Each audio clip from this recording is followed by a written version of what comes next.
সাবধানতা কারা অবলম্বন করে চলা উচিত। প্রতিটা কথার পেছনে অর্থ আছে।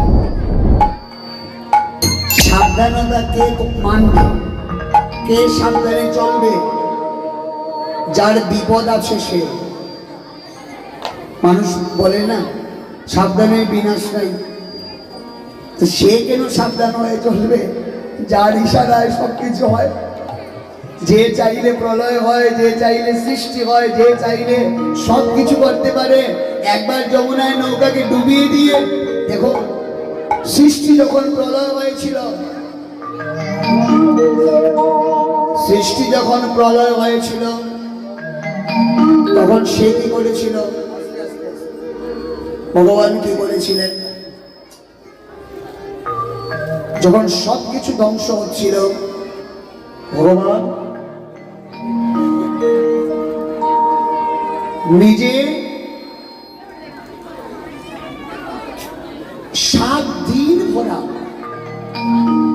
এই মহাপ্রলয় থেকে গোটা বিশ্বকে পুনরায় সৃজন করেছিলেন। সপ্তর্ষিকে নায়ের মধ্যে বেঁধেছিলেন, এই ব্রহ্মাণ্ডকে পুনরায় তুলে ধরেছিলেন। ভগবানের জন্য এগুলা কোনো ব্যাপারই না। কিন্তু দেখুন, আমার কাছে ভগবান, আপনার কাছে ভগবান, এদের কাছে তো নাইয়া নাবিক। এদের কাছে তো ভগবান না, এদের কাছে তো নাবিক। নাবিক বইটা বাইছে, এরা সাবধান করে দিচ্ছে, সাবধানে বইটা বাই।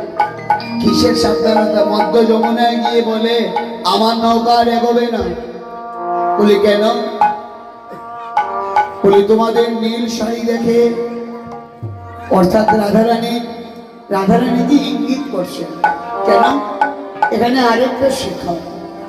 দেখুন, যখন আপনি কৃপাভাজন হবেন, যখন আপনি ভগবানের কাছের হবেন, যখন আপনি ভগবানের নিকটে যাবেন, ভগবানের একদম হৃদয়ের কেউ হবেন, তখন আপনার জ্বালাটা কমবে না, জ্বালা দ্বিগুণ নয়, চতুর্গুণ বেড়ে যাবে। দেখবেন পরিবারে অশান্তি, আপনাকে নিয়ে সবাই কটু কথা বলছে, এই সেই নানান রকমের কথা। এটা নিয়ে কালকে আলোচনা করবে একটা দৃষ্টান্তে। তো আজকে রাধারানীকে কেন ইঙ্গিত করছে? ভগবান অন্য কাউকে কেন ইঙ্গিত করবে? রাধারানী তার নিজে বলছেন, এই নীল শাড়ি থেকে বান ডেকেছে, তোমরা একটা কাজ করো, শাড়িটা এক্ষুনি পাল্টে নাও। এটা বললো ঠিক আছে, আমরা এক্ষুনি আমরা যাওয়ার জন্য প্রস্তুত, আমরা তাই করবো। কিন্তু তোমার শরীরের রংটা তুমি কি করবে?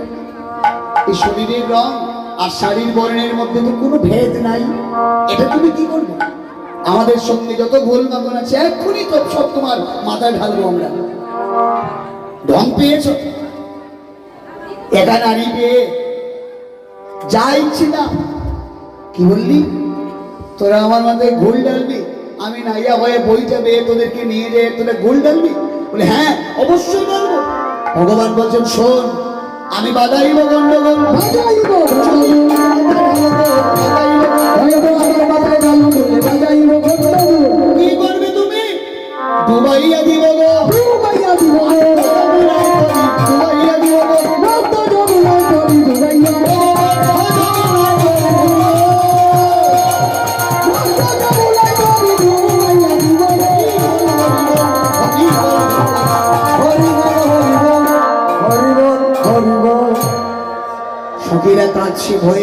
যদি নৌকা ডুবে যায়, আতঙ্কের সীমা নাই।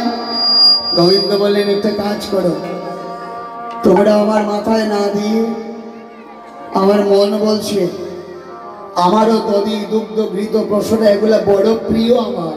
হ্যাঁ, কালকে যে একটা কথা বলেছিলাম, হীরের মালা, মুক্তার মালা, মণির মাণিক্যের মালা সব কিছু ছাড়া সে থাকতে পারে, কিন্তু তার সব থেকে প্রিয় হলো দুধ। প্রতিদিন যদি কেউ তাকে দুধ দেয়, দুধ এত ভালো পায় সে, দুধ এত প্রিয় ভগবানের যে সেটা অসম ঊর্ধ্ব, এর উপরে কিচ্ছু নাই, এরকম অবস্থা। দুধ এত ভালো পায়, দুধ তার এত প্রিয়, দধি দুগ্ধ ঘৃত মাখন ছানা এই বলি হারিয়ে যায়, পেলেই টপ করে জল পড়ে, দে দে তাড়াতাড়ি দে, তাড়াতাড়ি দে। তো বলছে তোমরা আমাকে খাইয়ে দাও, আমি সাদা হয়ে যাবো। সবাই দিল, এক বিন্দু হলো না।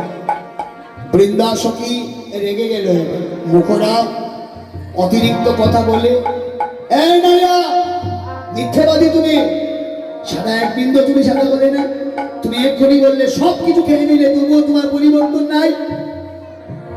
সব কোথায় গেলাম, একটা ভাণ্ড তো এখনো বাকি আছে। রাধারানীকে দেখিয়ে বলে, এই যে ভাণ্ডটা। বৃন্দাসখী এক তো রাত, এক অভিমান, এক দুঃখ জ্বালা, যেতেও পারছে না, মধ্য যমুনায় দাঁড়িয়ে আছে। রেগে গিয়ে পাত্র নিয়ে বলে, এই না তোর হাতে, আমি যার হাতে খাই না, আমি যার হাতে খাই না, আমি যার হাতে খাই না, আমি যার তার হাতে খাই, আমি যার তার হাতে খাই না। এখানে যার তার বলতে কার হাত, আমি যার তার, আসতে একটু আসতে, এই কথাটার অর্থ কি?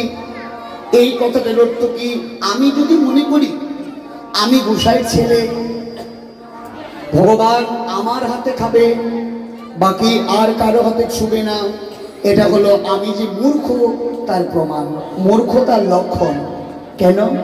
ভগবান কার স্বভাব, ভগবান কার স্বভাব। বলি এই কথা তুমি বললে কিভাবে? তুমি গোসাইয়ের ছেলে, তুমি যজ্ঞসূত্র দিয়ে নিবেদন করবে ঠাকুর ঘরে ঢুকে, তোমার হাতেই তো খাবে, আমার হাতে কোথায় খাবে ভগবান?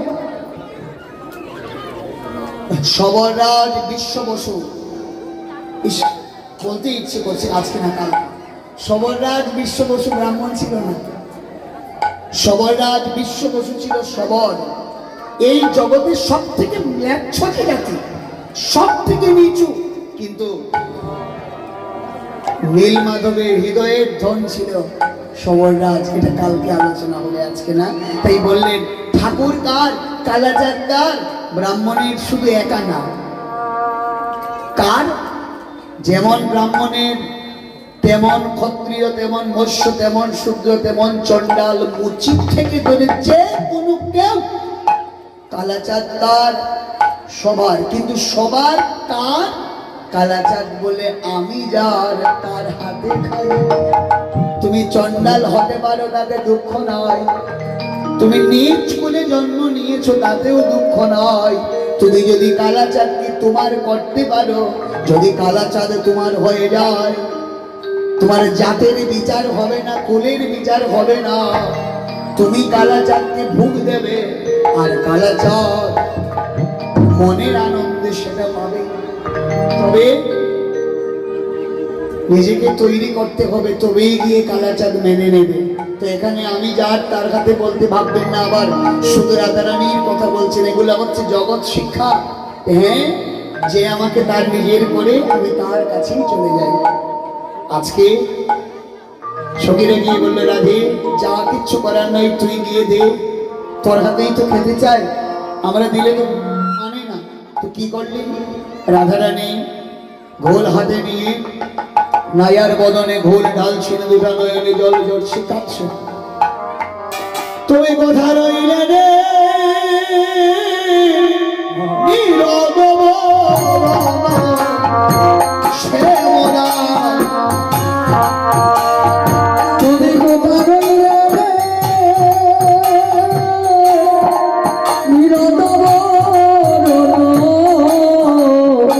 শ্যামলা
এই যে আগে বলেছিলাম চতুর শিরোমণিকা, লীলার কারণে কি না করেন, গলার মালাটা খুলেই দিয়ে দিয়েছে। রাধারানীর গলাতে যেই দিলেন অমনি রাধারানী চিৎকার করে কান্না শুরু করেছে। কেন? একে তো আমি কলঙ্কিনী, এবার আমার আরো সব গেল। যারা যারা দেখবে নাইয়া আমাকে মালা দিয়েছে, আমার কলঙ্কের সীমা থাকবে না, আর কেউ আমাকে মেনে নেবে না। হরির কাছে গিয়ে কাঁদছেন, বলে প্রমাদ ঘটিল বলাই, প্রমাদ ঘটিল বলাই, প্রমাদ ঘটিল বলাই, প্রমাদ ঘটিল বলাই, প্রমাদ ঘটিল বলাই, প্রমাদ ঘটিল বলাই, প্রমাদ ঘটিল বলাই, প্রমাদ ঘটিল প্রমাদ নাইয়ার বলে আমার বলে দিল, আমার বলে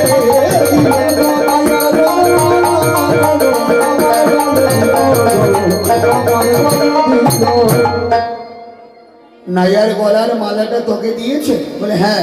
বলি অনাদিনী, ওই নাতিনি, ওই নাতিনি, নাতিনি গো, নাতিনি গো, নাতিনি, ওই নাতিনি, ওই নাতিনি, ও নাতিনি, ওই নাতিনি। বলে কি বললি?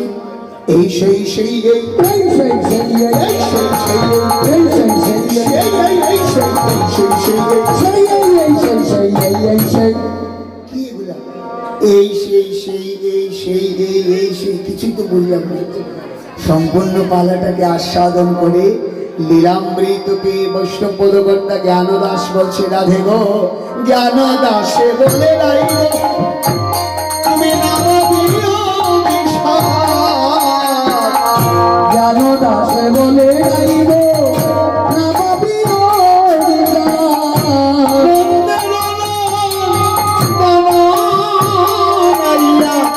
কিশোর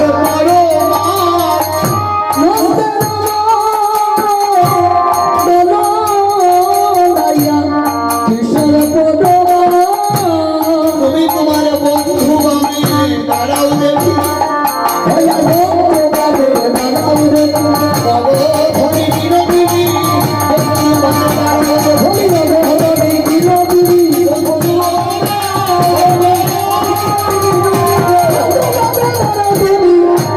ধরি বিনোদিনী, তাকিয়ে দেখছেন নাইয়া নাইয়া নয়, শ্যাম দাঁড়িয়ে আছে। যেই দেখছেন অমনি রাধারানী বন্ধু বন্ধু বলি নাই, দেখি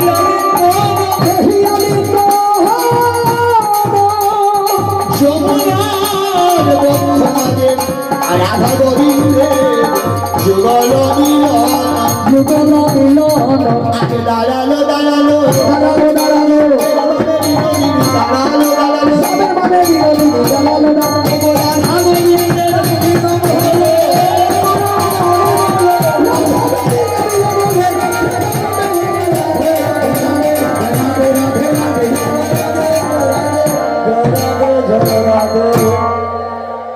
ও মায়েরা, একবার আপনারা ভেবে দেখুন, আজকে এখানে কালাচাঁদের মন্দিরে আমরা লীলামৃত আস্বাদন করতে গিয়ে স্মরণ জগতে পৌঁছে আমরা নৌকা বিহারকে আস্বাদন করলাম, যমুনায় মিলন।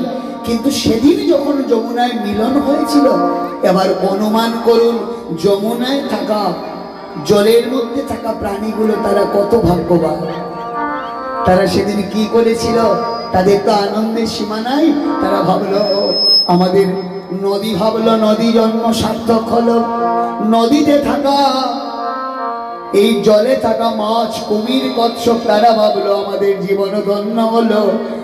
হে ভগবান, বারবার তুমি যমুনায় জন্ম দিও। তারা মিলন শোভা দেখে আজ মিল আমার কুমির কথা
Oh